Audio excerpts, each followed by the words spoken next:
Jurgen, before we talk about football, obviously two of the club's big rivals are going through a period of mourning at the minute. Manchester United with Sir Bobby Charlton and Everton with their former chairman Bill Kenwright as well. Obviously the club has paid tribute. I just wondered if you'd met either of them at any point and whether there was anything you could add in terms of a tribute yourself as well. I don't think I can add anything. I never met any of them, at least not as far as I know. But being 8 years in England now, and with especially Sir Bobby, I knew him before I arrived here. And yeah, one of the biggest football personalities, definitely, in English football, European football, world football. And how I said, I can't add anything, but I really feel for the family, and I hope they're doing okay. And with Mr. Kenwright, it's similar. The thing what I read a little bit recently, and like obviously a massive heart for the city and a massive heart for Everton. But the message he gave around the Hillsborough thing, or the speech he held that time, I heard about. They choose the wrong city and the wrong mums. It's a really, really strong message. And with all the rivalry with Everton, especially around the games, I don't think we have any issues with each other left and right of the games. So this just shows how united we are in these moments, and that's really big. And he found the absolute right words for it. So same here. My condolences to the family, and I hope they're okay. Thank you. In terms of the injury situation at the club, what's happened with Andy Robertson? Has he had surgery? How's he recovering? And also Cody Gakpo, is he ready to return after missing out at the weekend? Yeah, Robbo had surgery and all went well, as good as it could be. So recovery starts after he wakes up. I think it happens this morning. And so that's it. We don't know how long it will take or whatever, but the first step is done. That's good. Cody's in full training now since Sunday. Means he's available for the squad. Whatever we do with that, we have to see. But that's good as well. Who else is out? Thiago Bajcetic. Yeah, no. Thiago, not in team training. And you've got a busy schedule again because it's midweek, Sunday, midweek, Sunday, all the way to the international break as well. But at the same time, I'd imagine the ambition and the thought is that you can carry real momentum into that international break with Manchester City on the other side of it as well. I didn't think until Sunday yet, to be honest. Not at all. Toulouse deserves all our respect. It's a really interesting, I would say, story. Winning the FA Cup last year, becoming 13th in the league, but winning the French Cup. Sorry, not the FA Cup, winning the French Cup, and it's a massive thing, obviously. And this year, a really young team, a really talented team, a football team. When you see them playing, it's really nice. They have a clear idea, but we have to see how they exactly show up here. We don't know. They against Paris or Lens, they played slightly different. In all other games, you could see that they really wanna go for it, and got a point against PSG, which is obviously a massive one, and so we have to make sure that we are really ready. And then it's about us. That's very important, that we really create an atmosphere through the way we play, and if we do that, then it. As much, I'm pretty sure that they're looking forward to playing at Anfield, the players of Toulouse, coaches and stuff like this. But then we have to make sure that they cannot enjoy it, because that's the plan. It's a competition, and we are not here to for friendly games or whatever. We are really here to win football games, and that's what I hope we can show. Mike? Jurgen, you're well positioned in your group. 2 wins from 2 games so far. Another victory against Toulouse would put you in a really good position. True. Yeah, we should not.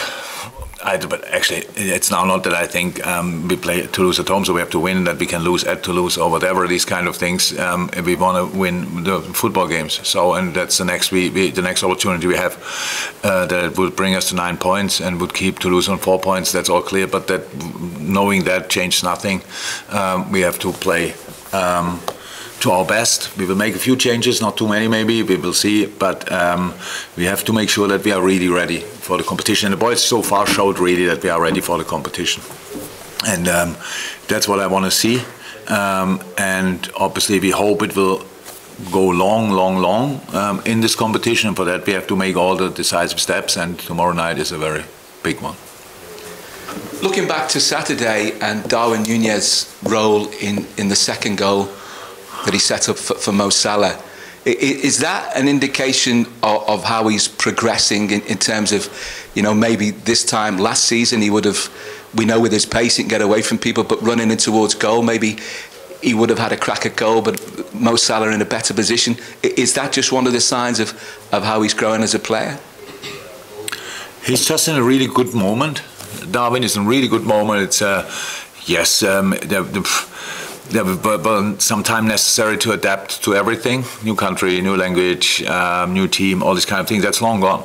He's in the middle of the team. Everybody is really happy with him. I'm very happy with him. We had to make a decision before the game. Who of the two will start? Is it Lucho or Darwin? Darwin has a little bit cramps at the end of the international game, so we thought, okay, maybe we start Lucho. We spoke to both took it. Lucho's job was to create, prepare, do what you can do to cause as much trouble as possible, and Darwin comes on and kills the game off. That was the idea, and that worked out really well with speed. But you could see it was really intense for him, even if it was I don't know exactly how long, 20 odd minutes. It was really intense, so it was the right decision to do how we did. It's always tough for the boys to have these kind of travels before the games, and but now he's fine for this game, I would say, and for the next game, so that's good. And yes, it's a complete. He's really. I think he's really happy. We are really happy with him, and that's what I can see, at least on the pitch and on the training ground, and that's really important. Really good moment for him. Anyone else? No? Love it. All good. Thank you. Thank you very much. Jones, and then the manager will follow. We've got simultaneous translation. If you could wait for the microphone before you ask your question, Vinny will go first. I'm just speaking to this. Just speaking on. Curtis, obviously it's the first time we've had a chance to speak to you since the Spurs game. I just wondered now how frustrating it's been, obviously serving the suspension, but also how you look back at that red card now. Yeah, you know, it'd been tough. I was at a point where, you know, I was playing games, I was doing well, and then a small mistake like that, you know, it stops the run of games. But you know, that's in the past now. I've moved on. I've got a chance now to play games again, so now I'm just excited. Do you have any complaints over it? Because you're a bit unfortunate, really, with the way the foot went over the ball, aren't you? Yeah and no. In terms of the tackle itself and how I seeing it at the end of the game, you know, I was unfortunate. But then I seen what the referee was showing. He was only showing the clip of where my foot was on his leg, so it's understandable at the same time. But yeah, as I said, I've moved on past that. Now I'm excited for the next games that are coming up. Obviously this season as well, it's a completely different midfield, so I just wonder how you compare the competition for places, but also how you compare it into the kind of role that you're being asked to play within that midfield now. It's Liverpool at the end of the day, so you know the competition is always tough. You know, I came around a team when I was 17, and the competition then was Wijnaldum, Henderson, there was Keita along the way, there was Chamberlain, so it's always been a world-class team. I'm at the point now to where, you know, it's changed a bit. There's younger lads in there, it's freshened up, it's changed around. But again, you know, it's the same. It's still going to be a centre mid to where, you know, if you're playing well, then of course, you know, you're keeping your place, and if not, then of course it's going to get changed around. So, you know, the competition is good, it's healthy, and we're bonding well as a team, so that's the important thing. And up until the international break now, it's midweek, weekend, midweek, weekend, midweek, weekend. So I just wonder, is it still one competition, one game at a time, or is there any thought to carry momentum into that international break? Because immediately after, it is, of course, Manchester City. It's each game at a time, I'd say. Of course, you know, there'll be times when, you know, we're changing a team around.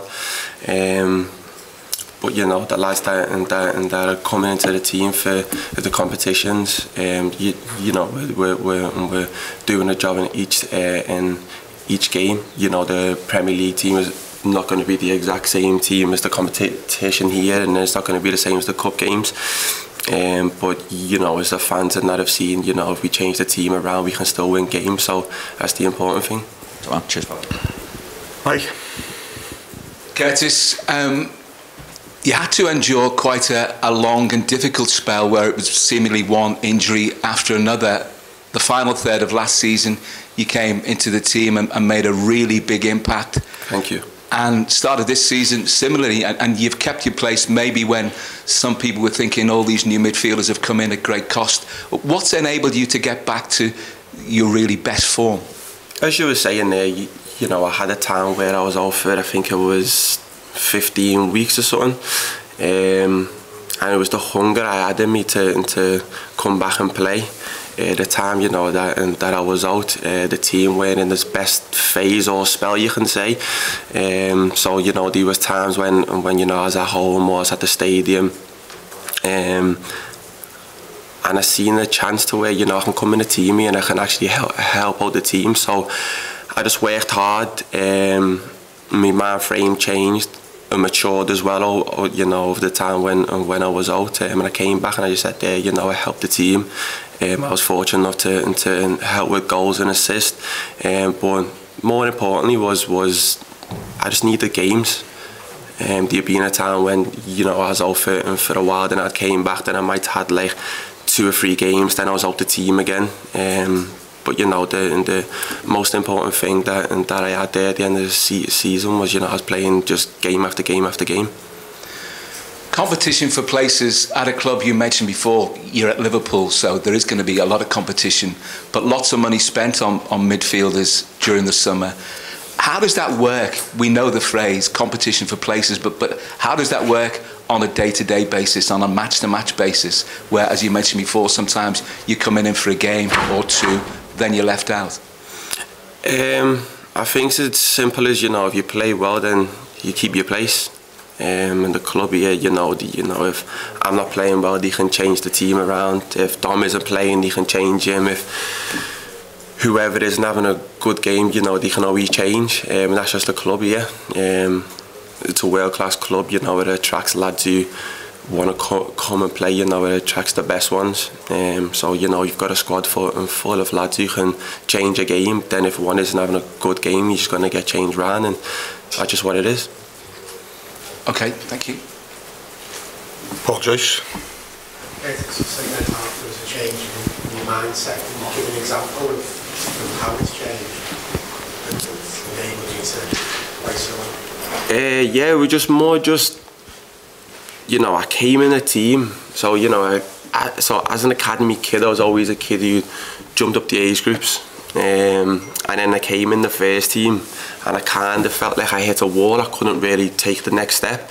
So it was more just going over my game and just seeing where, you know, the improvements were. I've always been a lad to come in a team. I just wanted to go and score goals and pick up the ball and run, you know, the ball and stuff. Is at the point to where then I learned, okay, there's more that the gaffer and the staff want. So, you know, I came back now and the fans are all saying about how I go and press and things like that. I've never been a kid who thought about to be the first one to go and press or to try and run the most. So I've added that in my game. So now I'm just trying to work on just to overall package and player, and yeah, I've still got a lot of things to learn, but I'm getting there. How did the under-21s help your mindset in the summer? Because you were one of the best players then, and do you have future ambitions for the senior squad, even though it's tough competition? Yeah, 100%. I mean, it helped loads. You know, again, the coaching staff there and the players helped me. But yeah, it was more just the run at the end of the season that I had. I came in the team, I scored goals, I was assisting. I played, I think it was like 12 games.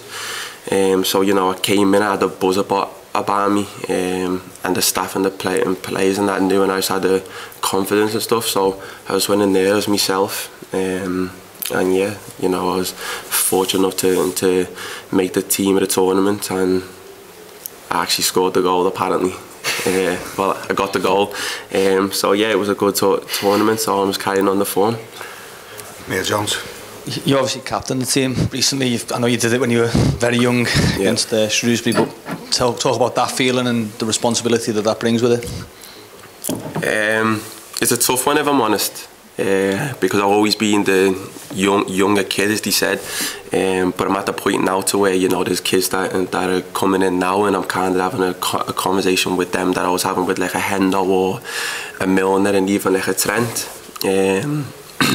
So, you know, it's just about the point of just helping out the kids as well. So I think, yeah, it's good to have the armband on me, and, you know, the fans and the TV stuff can see, okay, he's captain. But every time at the training ground, I always try and just be a leader in my own way.